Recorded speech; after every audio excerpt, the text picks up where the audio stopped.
Shalom, salam sejahtera di dalam kasih Tuhan Yesus Kristus. Bapak Ibu Saudara, kita bersyukur pada hari ini kita boleh kembali lagi bersekutu bersama-sama untuk memuji dan menyembah nama Tuhan. Dan hari ini kita akan kembali lagi belajar firman Tuhan. Namun sebelumnya marilah kita tundukkan kepala kita akan bersatu di dalam doa. Kami berterima kasih atas berkat karunia yang Tuhan berikan kepada kami semua. Hingga pada hari ini kami masih diberikan Tuhan kesehatan, kekuatan, sehingga kami boleh beribadah, memuji dan menyembah nama Tuhan. Kami mohon hikmat Allah, kami mohon bimbingan daripada Roh Kudus, memberikan kepada kami semua pengertian, supaya ketika kami mendengarkan firman-Mu, firman-Mu tidak lalu, tetapi firman-Mu benar-benar tertanam di dalam hati kami, mengerjakan yang terbaik bagi hidup kami, dan hidup kami benar-benar diubahkan serupa dengan gambaran-Mu, supaya kehidupan kami boleh menjadi berkat dimanapun kami berada. Kami siap mendengarkan firman-Mu, di dalam nama Tuhan Yesus Kristus kami sudah berdoa. Amin. Bapak Ibu Saudara yang dikasihi Tuhan, renungan kita hari ini akan bersama-sama kita ambil di dalam Bilangan pasal 13. Bilangan pasal 13 ayat 25 sampai dengan yang ke-33. Bilangan pasalnya yang ke-13 ayat 25 sampai dengan yang ke-33. Saya akan membacakannya untuk Bapak Ibu Saudara semua. Firman Tuhan berbunyi demikian. Sesudah lewat 40 hari, pulanglah mereka dari pengintaian negeri itu, dan langsung datang kepada Musa, Harun, dan segenap umat Israel di Kades, di padang gurun Paran. Mereka membawa pulang kabar kepada keduanya dan kepada segenap umat itu, dan memperlihatkan kepada sekaliannya hasil negeri itu. Mereka menceritakan kepadanya, kami sudah masuk ke negeri kemana kau suruh kami, dan memang negeri itu berlimpah-limpah susu dan madunya. Dan inilah hasilnya, hanya bangsa yang diam di negeri itu kuat-kuat, dan kota-kotanya berkubu dan sangat besar. Juga keturunan Enak telah kami lihat di sana. Orang Amalek diam di tanah Negeb, orang Het, orang Yebus, dan orang Amori diam di pegunungan. Orang Kanaan diam di sepanjang laut, sepanjang tepi sungai Yordan. Kemudian Kaleb mencoba menenteramkan hati bangsa itu di hadapan Musa, katanya, tidak, kita akan maju dan menduduki negeri itu, sebab kita pasti akan mengalahkannya. Tetapi orang-orang yang pergi ke sana bersama-sama dengan dia berkata, kita tidak dapat maju menyerang bangsa itu, karena mereka lebih kuat daripada kita. Juga mereka menyampaikan kepada orang Israel kabar busuk tentang negeri yang diintai mereka dengan berkata, negeri yang telah kami lalui untuk diintai adalah suatu negeri yang memakan penduduknya, dan semua orang yang kami lihat di sana adalah orang-orang yang tinggi-tinggi perawakannya. Juga kami lihat di sana orang-orang raksasa, orang Enak yang berasal dari orang-orang raksasa, dan kami lihat diri kami seperti belalang, dan demikian juga mereka terhadap kami. Amin firman Tuhan. Bapak Ibu Saudara yang dikasihi oleh Tuhan Yesus Kristus, kalau kita membaca keseluruhan daripada perikop ini, yaitu Bilangan pasal 13 ayat 1 sampai dengan yang ke-33, maka kita akan melihat di situ Musa mengutus 12 pengintai. 12 pengintai diutus Musa untuk melihat negeri Kanaan, negeri perjanjian yang dijanjikan Tuhan kepada bangsa Israel.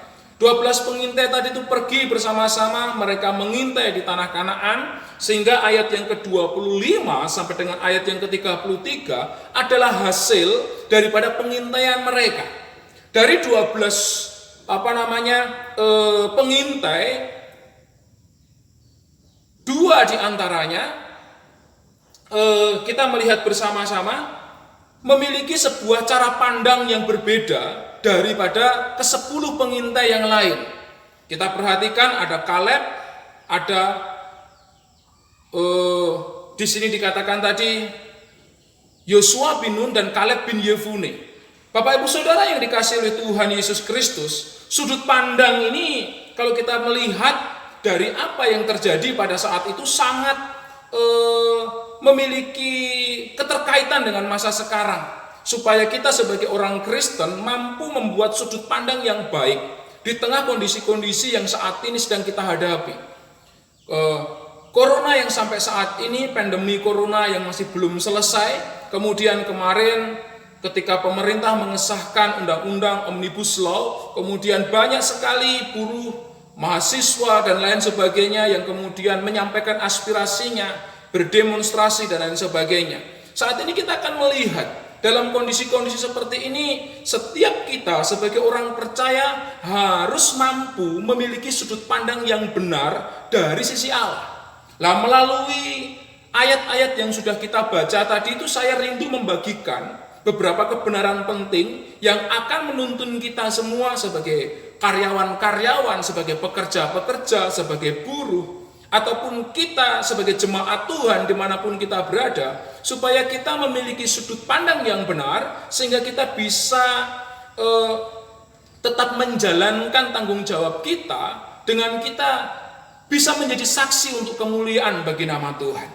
Bapak Ibu Saudara yang dikasihi Tuhan, dari Bilangan pasal 13 ayat 25 sampai dengan yang ke-33 yang sudah kita baca tadi, setidaknya kita melihat beberapa kebenaran penting. Yang pertama, dari ayat yang sudah kita baca tadi, yaitu sudut pandang kita sangat mempengaruhi keberhasilan kita di masa depan. Ya, Yosua bin Nun dan Kaleb bin Yefune memiliki sudut pandang berbeda di dalam melihat dan merinci persoalan atau masalah ketika mereka menjadi mata-mata di Kanaan dibanding dengan 10 rekan mereka. Ya. Di dalam hal ini Kaleb bin Yefune, Yosua bin Nun memiliki sudut pandang yang berbeda. Sekalipun mereka melihat realitanya yang sama, bahwa orang di Kanaan seperti raksasa dan mereka mengumpamakan diri mereka seperti belalang. Tetapi di dalam ayat yang ke-30 tadi kita melihat bahwa kemudian Kaleb mencoba mententramkan hati bangsa itu di hadapan Musa. Mententramkan hati, yaitu supaya kita jangan sampai menilai kecil diri kita. Karena kalau kita berusaha menilai kecil diri kita, maka firman Tuhan katakan juga, maka kecillah kekuasaan kita, kecillah kemampuan kita. Kita harus belajar untuk menilai diri kita, memaksimalkan segala potensi kita. Untuk apa? Bisa melangkah lebih besar, bisa melangkah lebih lebih dinamis di dalam kehidupan kita, supaya kita tidak kalah sebelum kita berjuang. Bapak Ibu Saudara yang dikasihi Tuhan, sudut pandang kita sangat mempengaruhi keberhasilan kita di masa depan. Kebenaran yang kedua yang kita bisa melihat apa yang dialami oleh Kaleb bin Yefune dan Yosua bin Nun adalah sudut pandang kita sangat dipengaruhi oleh cara pandang kita kepada Tuhan. Yosua dan Kaleb memiliki pengenalan yang berbeda kepada Tuhan dibanding dengan 10 rekan mereka yang mungkin tidak memiliki hubungan yang baik dengan Tuhan, tidak memiliki suatu kasih kepada Tuhan. Sehingga ketika mereka melihat keadaan yang ada di sekeliling mereka, apa yang terjadi? Mereka mulai kecil harapan mereka, sehingga mereka menganggap diri mereka terlalu lemah untuk bisa mengatasi segala macam persoalan.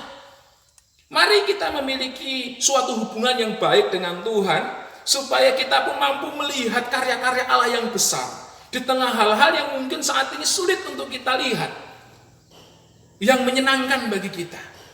Sehingga dengan cara pandang Allah, dengan kacamata Allah yang kita pakai, maka kita akan melihat peluang-peluang di tengah segala macam himpitan, di tengah segala macam tantangan yang saat ini kita hadapi. Oleh karena itu, ketika sudut pandang kita sangat dipengaruhi cara pandang kita kepada Tuhan, mari kita mengubah cara pandang kita kepada Tuhan. Kita percaya bahwa Tuhan yang kita sembah adalah Tuhan yang senantiasa merancangkan hal-hal yang terbaik bagi kita semua. Selanjutnya yang ketiga, firman Tuhan di sini mengatakan bahwa sudut pandang kita itu akan mempengaruhi opini atau pendapat kita. Yosua dan Kaleb memiliki opini atau pendapat yang membangun, sekalipun mungkin terkesan tidak realistis, tidak sesuai dengan kenyataan. Tetapi mereka melihat secara realistis sebenarnya. Tapi apa yang dia sampaikan adalah suatu hal yang bersikap imanensinya mereka. Dia percaya akan kebesaran Tuhan, akan keperkasaan Tuhan. Sehingga dalam hal ini, iman kita harus mengedepankan idealis kita. Jangan realitasnya dulu. Itu iman. kita melihat secara realistis itu baik. Tetapi ketika kita berbicara iman, saudara harus idealis dalam hal iman. Untuk melihat karya Allah, untuk melihat cara Tuhan bisa menolong kita, menyelesaikan setiap persoalan-persoalan kita. Pastinya dengan kita idealis di dalam hal iman, maka Tuhan akan memberikan suatu kekuatan, kemampuan kepada kita. Sehingga kita akan dimampukan untuk optimis dan dinamis. Sehingga kita bisa berinovasi di dalam menyelesaikan segala hal. Segala hal-hal yang mungkin berat bagi kita semua, Bapak Ibu Saudara.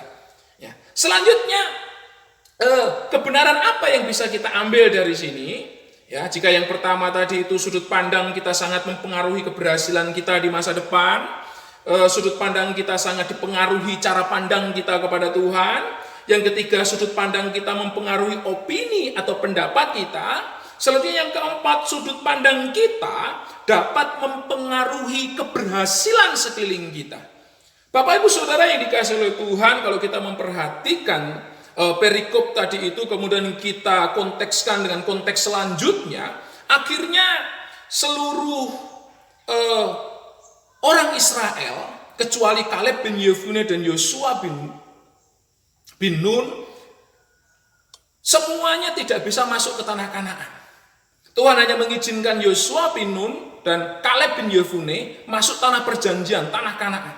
Selebihnya orang yang keluar dari tanah Mesir mati semua. Dan mereka tidak bisa melihat tanah perjanjian. Kalau kita memperhatikan, ada sebuah tenggang waktu yang Tuhan izinkan untuk Kaleb dan Yosua harus hidup di dalam pengembaraan mereka.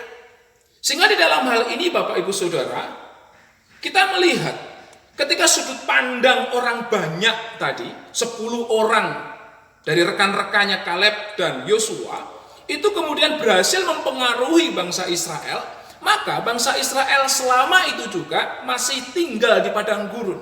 Mereka belum masuk ke tanah perjanjian. Di dalam hal ini sudut pandang kita dapat mempengaruhi keberhasilan sekeliling kita. Karena itu kita harus mampu memiliki sudut pandang yang kira-kira mampu untuk membangkitkan semangat, membangkitkan sebuah motivasi kepada sekeliling kita, sehingga semuanya boleh menghadapi masa-masa yang baik di tengah kondisi-kondisi yang saat ini mungkin kurang baik. Bapak Ibu Saudara yang dikasihi Tuhan, pengaruh adalah tujuan daripada kepemimpinan. Sekalipun faktanya sudut pandang yang realistis tanpa pertimbangan iman yang idealis akan lebih dipercaya oleh banyak orang, karena manusia lebih banyak atau cenderung menyukai hal-hal yang membuat mereka lemah. Sekalipun kalau ngomong pengennya mereka ingin hal-hal yang menguatkan mereka. Hal ini dapat kita buktikan. Ada 100 orang yang mencintainya. Ada 1 orang, kemudian ada 100 orang yang mencintainya. Tapi orang itu akan mudah dikalahkan hanya dengan 1 orang yang membencinya. Orang itu akan kepikiran terus kepada 1 orang yang membencinya. Dan kadang-kala sukacita bisa hilang hanya gara-gara 1 orang. Karena itu, mari kita melihat ketika sudut pandang kita dapat mempengaruhi keberhasilan sekeliling kita. Saudara dan saya sebagai orang Kristen, saudara dan saya sebagai orang percaya, punyailah sudut pandang yang benar, yang sesuai dengan firman Allah. Sehingga pengaruh yang kita buat di sekeliling kita adalah pengaruh-pengaruh yang positif, yang membangun mereka semua untuk tetap semangat. Ya, puji Tuhan. Selanjutnya Bapak Ibu Saudara, yang kelima, baik atau buruk sebuah sudut pandang ketika sudah diikuti akan membawa konsekuensi kepada semua orang, tak terkecuali yang memiliki sudut pandang yang berbeda. Kaleb dan Yosua harus mengalami hal yang tidak menyenangkan, ya, tetap menjadi pengembara di padang gurun seperti yang saya singgung sebelumnya tadi. Karena kenapa? Karena mereka mengikuti pendapat orang banyak. Setidaknya sampai semua orang termasuk Musa meninggal dan hanya Kaleb bin Yefune dan Yosua bin Nun yang akan masuk tanah perjanjian. Mungkin saudara saat ini memiliki sudut pandang yang baik, yang berkenan kepada Allah. Tapi di luar banyak yang memiliki sudut pandang yang berbeda. Dan karena itu kadangkala ketika sudut pandang yang mungkin tanpa didasari takut akan Tuhan itu yang memainkan perannya jauh lebih berkuasa daripada kita, maka kemungkinan besar kita harus mengikuti mereka dalam tanda kutip. Seperti khotbah saya minggu yang lalu, dosa mayoritas itu akan kita derita juga sebagai minoritas.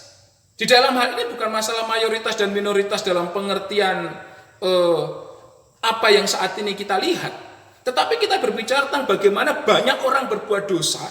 Kita yang mungkin berusaha untuk hidup benar, kita harus mau tidak mau ada di dalam sebuah lingkungan yang dalam tanda kutip terhukum oleh Tuhan. Ya. Terhukum oleh Tuhan. Saudara dan saya harus mampu untuk membawa pengaruh yang baik, pengaruh yang positif, pengaruh yang membawa kita untuk menjadi berkat bagi sekeliling kita dengan kita belajar hidup sesuai dengan standar firman Tuhan. Sebagai kesimpulannya Bapak Ibu Saudara, yang pertama, waspadalah pada sudut pandang kita agar terjaga untuk tetap mengarah dan berorientasi kepada keberhasilan. Yang kedua, kenalilah kebenaran sudut pandang kita dengan ukuran firman Tuhan. Jangan melebihkan atau mengurangkannya. Yang ketiga, hati-hatilah dalam mengungkapkan sudut pandang kita supaya tidak melahirkan opini yang sesat yang menyesatkan banyak orang. Yang keempat, bertanggung jawablah dalam setiap mengungkapkan sudut pandang kita agar tidak melemahkan dan menyesatkan orang lain. Yang kelima, hendaklah kita cepat mendengar, lambat berkata-kata, yaitu beropini, berdebat, berdemo, dan lain-lainnya. Dan kita juga lambat untuk marah. Yakobus 1 ayat 19. Tuhan Yesus memberkati kita sekalian. Kita tundukkan kepala kita bersatu di dalam doa. Tuhan yang kami kenal di dalam nama Tuhan Yesus Kristus, kami percaya Tuhan ada bersama dengan kami. Dan Roh Kudus membimbing kami untuk kami boleh menjadi pelaku-pelaku firman Tuhan. Sehingga saat hari ini, di tengah kondisi dunia, di tengah keberadaan yang tidak menentu, di tengah demonstrasi yang mungkin saat ini masih terjadi atau yang lainnya, kami memohon supaya Tuhan berikan kepada kami semua umat-Mu cara pandang yang benar sesuai dengan firman Tuhan. Karena kami memiliki sudut pandang yang berbeda, yaitu sudut pandang yang diterangi oleh firman Tuhan, yang diterangi oleh Roh Kudus. Sehingga setiap perbuatan kami boleh menjadi berkat bagi banyak orang dan tidak memperkeruh keadaan. Berkati kami semua dengan hikmat Allah supaya kami tetap berjalan dalam kehendak Tuhan, mengikuti setiap tatanan-tatanan yang Tuhan kehendaki untuk kami lakukan. Kami percaya bahwa pemerintah adalah wakilnya Tuhan. Karena itu sebagai warga yang baik, kami harus belajar untuk menghormati para pemimpin-pemimpin kami. Dengan segala keputusan-keputusan yang ada, ajar kami dan mampukan kami untuk berhikmat di dalam menerima, di dalam menjalankan setiap peraturan yang ada. Berkati rumah tangga jemaat-Mu, berkati setiap pekerjaan umat-Mu, berkati setiap apapun yang menjadi pergumulan-pergumulan umat-Mu. Yang sakit Tuhan sembuhkan, yang lemah Tuhan kuatkan, yang berduka juga Tuhan hiburkan. Di dalam nama Tuhan Yesus Kristus, kami sudah berdoa dan bersyukur. Haleluya, haleluya. Amin. Tuhan Yesus memberkati kita sekalian Bapak Ibu Saudara. Amin.